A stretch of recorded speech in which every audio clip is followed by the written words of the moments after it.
Welcome to episode 20 of Pause for Peace. My name is Jule. I pastor Hillwood Presbyterian Church USA that gathers on the west side of Nashville, Tennessee. And for those who are a part of the Christian household and are celebrating the liturgical season, the special season of the church year, that is called Eastertide, sometimes you'll hear it called. We likely are turning to stories, hearing of the continued appearances of Jesus, the risen one, to his friends. And we may even be hearing those first stories of the part of the Bible that is known as Acts of the Apostles. And we might be hearing of the work that was beginning in Jerusalem as the followers of Jesus were just making sense of what had happened, how he had died and had risen. And the first followers of Jesus were beginning to heal. They were beginning to teach. They were beginning to come together and create a community bound together by this story and sent into the world by the risen one to live the way of love. So if we are a part of the Christian household, mainline denominations, other expressions of Catholicism, non-denominational kinds of churches, we may be hearing these stories. And what we might not be hearing are stories of those who also were dramatically impacted by the life of Jesus, by this dying and rising again, and this truth that he was teaching that is at the core of all things, that this is the way to live in a self-giving way of love for the world. And we may not be hearing stories of people like Saint Maximin. We may not be hearing stories of people like Joseph of Arimathea and the work that he went on to do. We may not be hearing the stories of Mary the Magdalene and Mary Salome and Mary the Mother and the work that they each did in Jesus' name around the world. So today I want to spend a little time sharing some of those stories. Now, I will make the caveat up front. These are not stories that you are going to find in what is called the canonical scriptures, the Christian Testament that is kind of approved by the church, if you will, as authoritative, that guides us, those of us who claim the name Christ, it guides us in who Jesus is and what his work was about and how we are called to live. But you might recall that there are other gospels that have been unearthed, these extra canonical scriptures, ancient manuscripts that have been unearthed, and even more so, there is the power of place. So if you are listening from a seat in America, you may not understand this as well as somebody who might be living in the Middle East, or somebody who might be living in Europe, or somebody who might even be living in Jerusalem. We may not understand the power of place in the Christian story as much as those who are living day and night on the lands in which these first followers of Jesus themselves lived, where they went and where they taught and where they embodied the love of God, so that others would be healed, so that others would find purpose and meaning in their lives of living love in the world as well. And I want to share some traditions, some may even be kind of legends, as there definitely is art and artifacts and the power of place to show us some of these stories, but we're not going to read about these stories in the Holy Scriptures. But I love thinking about just the regular lives, not necessarily the lives of those who went on to kind of make it big in the tradition, those who had amazing basilicas like St. Peter's Basilica in Rome built, but those who just quietly went about their charge. And what we know from the power of place, from stories, from scholarly work as well, and what we're uncovering of the way that those who were kind of unnamed in the rest of the Christian Testament, what we're uncovering is this powerful story of people who risked life and peril to go into the world. Now, they might have been going into the world because it was no longer safe for them in the lands where Jesus had lived. They might have been going into the world and moving around the Mediterranean just to be in among other ancient traditions of wisdom. And they may have been going around the world to actually carry this message, to be faithful to the charge that Jesus had given them, the commission that Jesus had given them to go and tell. And the stories, especially that come out of southern France, about Mary the Magdalene and the others who landed, the understanding is that they landed around 42 to 47 AD, or also we would call that CE, Common Era, 42 to 47 CE. They landed in a place in southern France known today as the Camargue. And in this little bitty place, this beautiful town I had a chance to visit called St. Mary's de la Mer. And there the story goes that the three Marys came, Mary Magdalene and the two other Marys. And there's also others who were with them in this little boat that had been set adrift on the Mediterranean and had made its way to St. Mary's de la Mer on the coast of southern France, which at the time was not the nation of France as we know it today. At the time, we understand it was a place where the Gauls, the Gaelic people, had been. And so there, the story goes, they were welcomed on the shores of St. Mary's de la Mer, and the two of the Marys stayed. And in the French tradition, Mary Salome and Mary Jacobe are the Marys that stayed in this little place. And they went about being a presence in the village. They went about healing others. They went about teaching. They went about gathering people in Jesus' name and beginning this Christian community that to this day, there's still a Christian community there. And the priests of the church there, the St. Mary's Church, continue to celebrate Mass. I had an opportunity to be there. And they continue to welcome pilgrims from all over the world because there's this amazing crypt in this church building. There's this amazing crypt that has such powerful energy, and in it is what is known as a Black Madonna. It's a statue, a revered statue of Saint Sarah. And legend is that there's 3 different legends about Saint Sarah, 2 of which are saying that Saint Sarah came on that little ship, on that little boat with Mary Magdalene and the others, the 7 who came, that she was among them and that she stayed there as well. And there's reliquaries of her body. And every year in May, those from all over Europe come, especially those who consider her the queen of the outsiders, the queen of the gypsies she's known of, and they take her and they like parade her through the streets out into the sea, and they pull her back out of the sea and recreate this powerful story of the Marys landing there. And then later in the weekend, they also celebrate the other Marys, Mary Salome and Mary Jacobe, relics there of their bodies as well.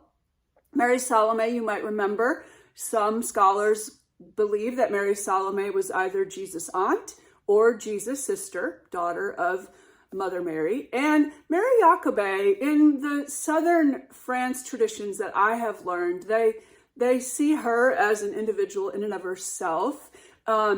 Other scholars have done work with the biblical texts and claim that Mary Jacobe is actually Mary, the mother of James the Younger and Joseph, who is also what who we know as Mary, the mother of Jesus, that those were three brothers, and that was a way, in some ways, that her identity was protected, in some ways that she would be safe after her own son had been murdered by the state. And so whichever exact Mary it might have been, the tradition goes that these women had this powerful presence in St. Mary's de la Mer that actually had been a place, a site of ancient reverence of the feminine for the Celts, for the ancient people, and that even at one point in time, the goddess Venus had been worshipped in that whole area of southern France. And so there's just powerful energy there in this crypt. And Saint Sarah in her black, beautiful skin, there's also tradition that she may have just been somebody dwelling in that region and been the one that actually welcomed Mary and the others out of the sea into this land that we now know as France. Well, the story goes that Mary Magdalene, her brother Lazarus, this is how the tradition in southern France tells the story, and they're tracing that back to Mary of Bethany being Mary Magdalene, and Martha and Lazarus, and that they all were siblings and they all traveled together to southern France. Lazarus and Mary Magdalene went forth, they traveled to the east in this region along the Mediterranean in what we now know as France. At one point in time, Lazarus ends with Mary Magdalene in Marseille and begins to be the Bishop of Marseille, teaching, preaching in Marseille, and kind of gathering those together in the name of love there to become a community in the name of Christ there. And then tradition also says that Mary Magdalene went on further east, that she was wanting to dedicate herself to a life of prayer after these years of teaching and preaching and being faithful to Jesus' charge.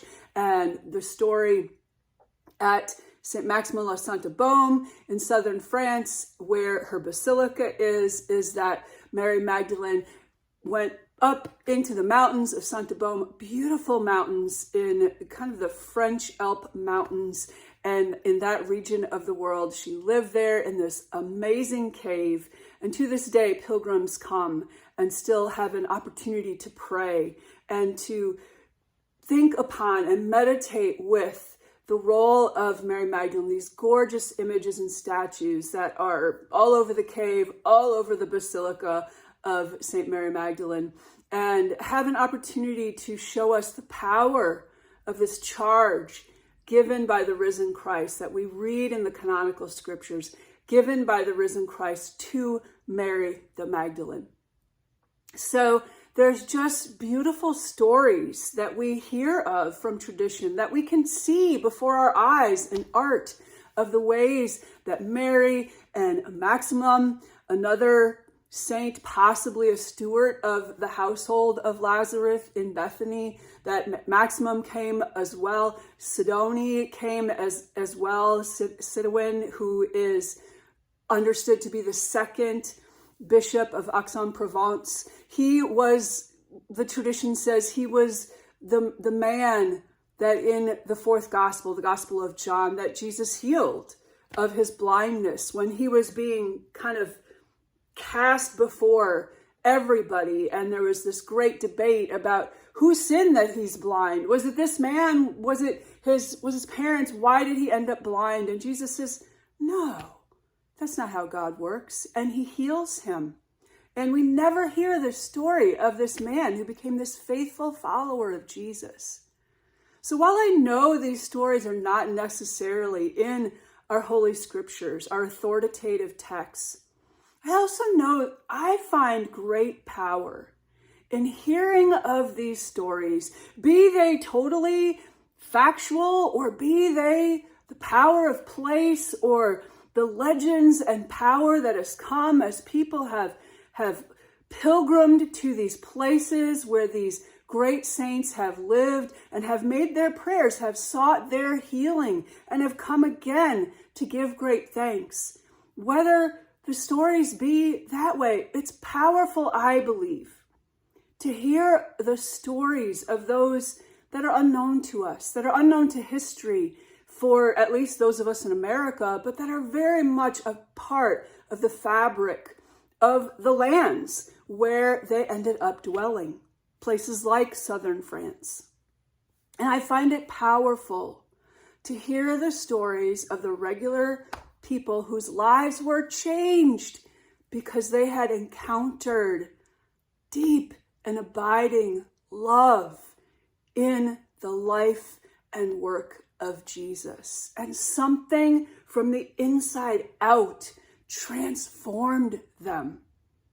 And that is the prayer that we have for our own lives this day, that our encounter with the life of Jesus, that our encounters with the risen Christ will change our hearts, will transform our minds, so that more and more each day we will live as those who follow the path of grace, humbly dwelling with one another on this land, in this amazing world.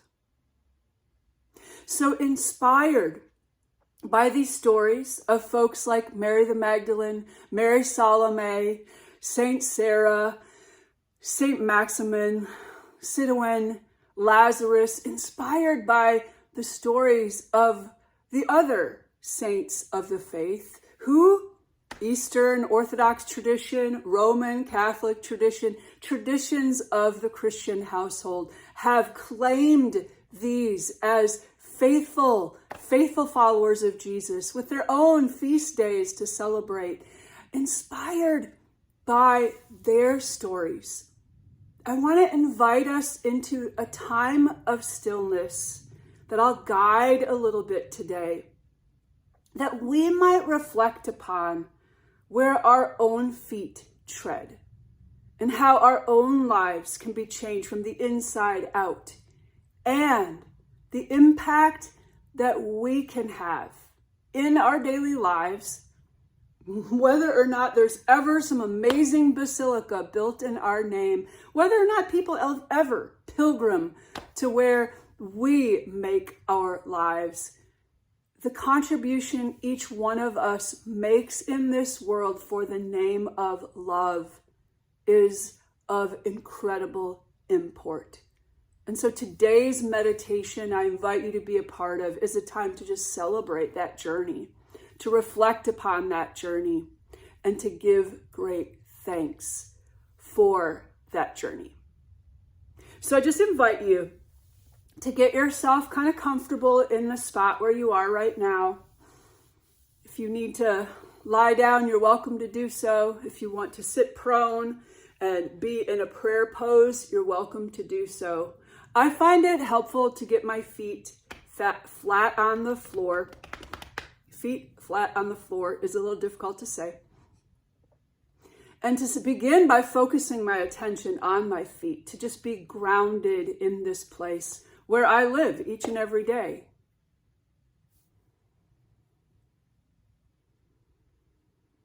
Just take a deep breath and exhale a little bit longer than you inhale, and make sure you're breathing all the way from your belly, all the way from your diaphragm, all the way from your pelvic floor, all the way up and out. Just take in this glorious gift of breath.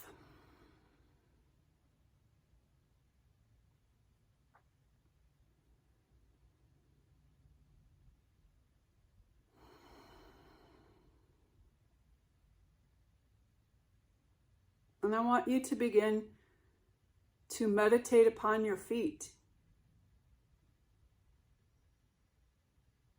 Maybe even feeling what is underneath them, whether you have bare feet on right now, or high heels, or cowboy boots, or hiking boots, whatever you have on, tennis shoes right now.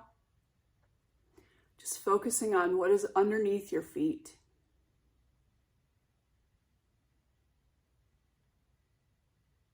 Whether you know the story of the land that is under you or not, there is a story. There's a story that's held in every bit of this earth.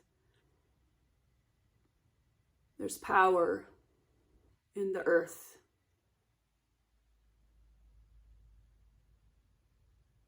There's the power of the ancestors that lived in the land under your feet, on the land under your feet at one point in time. In Middle Tennessee, we know the Cherokee were here at one point in time. The Creek were here at one point in time. The indigenous people before them, the mound people that were here.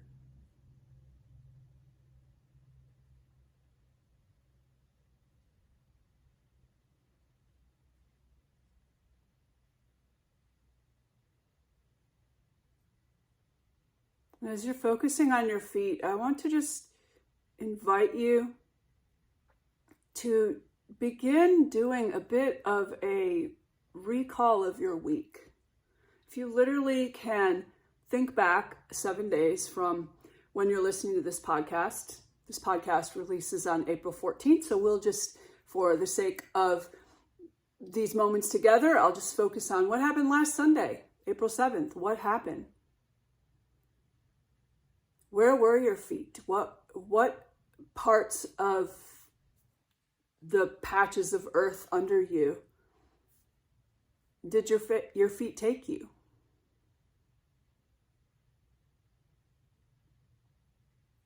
Did you walk ever on Sunday, Monday, Tuesday, Wednesday, Thursday, Friday, Saturday? You can review a little bit slower than that, but any one of those days, did you walk with intention?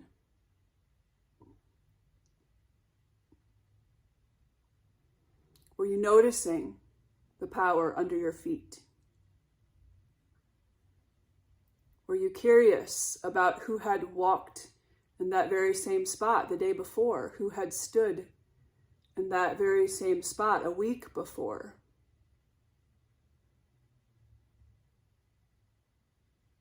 And if you will, focus in upon whatever creatures you might have met throughout the week as your feet took you where they took you. Were there creepy crawly things, little worms, little bugs, little bees, little butterflies? Were there birds hopping about, robins seeking spring worms? Had there been a snake that had been on your path at one point in time?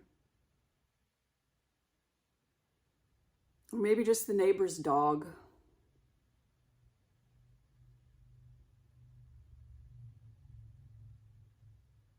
As we call to mind every one of these creatures, let us do so with a heart of gratitude.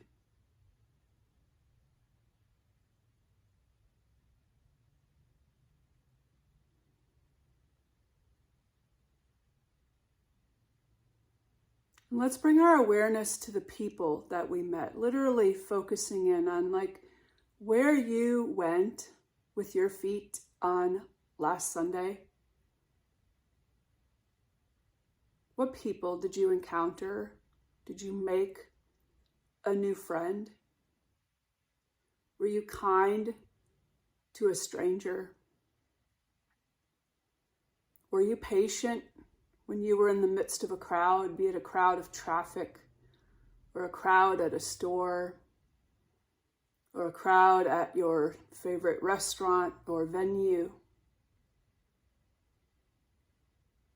Was your own energy peaceful and radiating love and positivity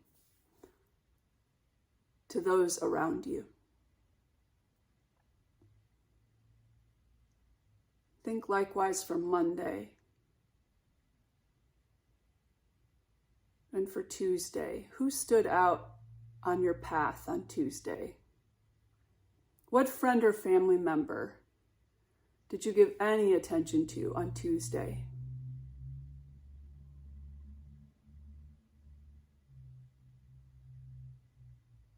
What about on Wednesday?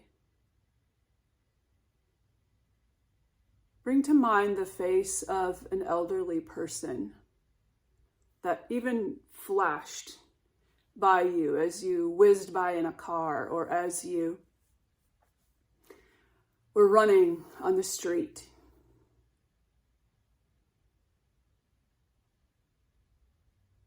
As you dashed from one appointment to the next.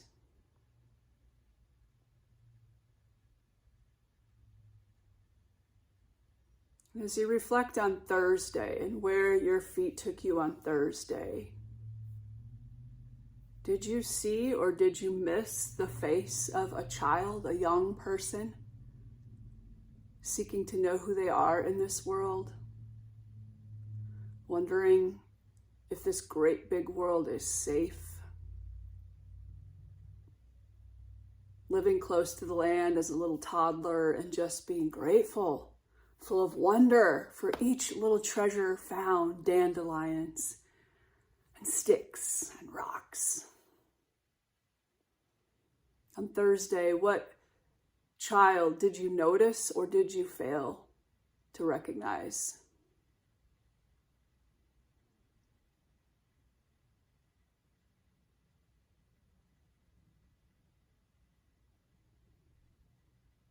And as you reflect upon Friday, see who else comes to your mind.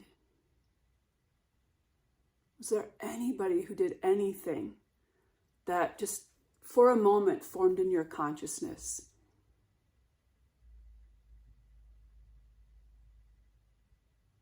Maybe as you were at an appointment, you were listening to the frustrated words of a woman speaking a different language, but yet clearly frustrated with the inability to communicate clearly in that office.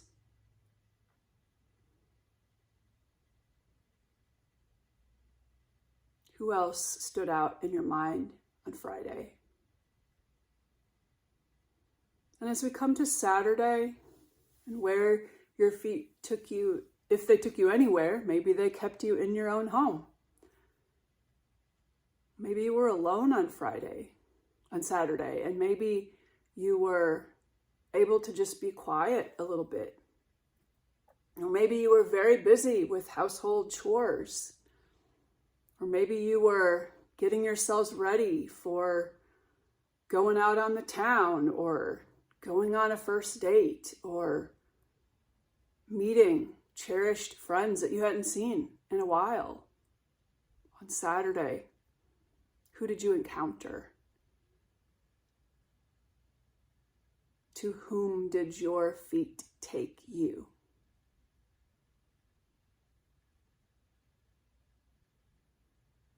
And as we reflect upon all of it, I hope that we are able to notice moments when we had the opportunity to love, when we had the opportunity to speak kindness and to be gracious.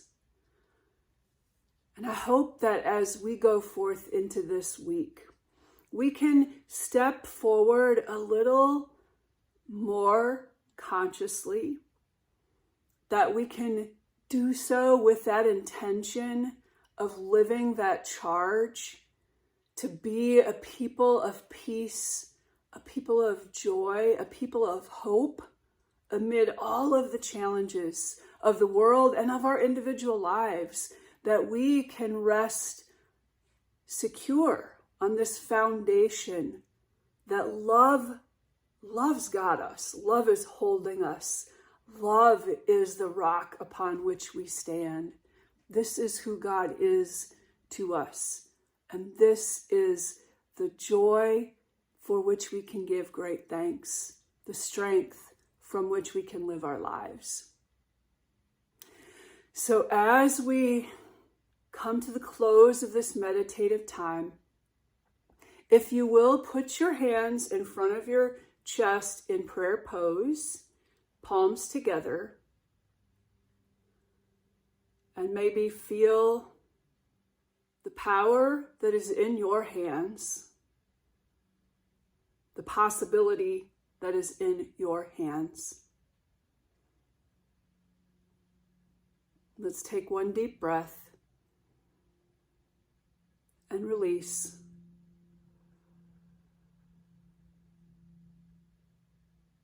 With a heart of gratitude, we give thanks. So be it. Thank you so much, friends, for joining me for this episode of Pause for Peace. I look forward to seeing you next week. And all you do and say this week, I hope you will be inspired by the regular old people who who transformed the world around them because of the way their own hearts had been transformed by the love of God. Blessings, and see you next week.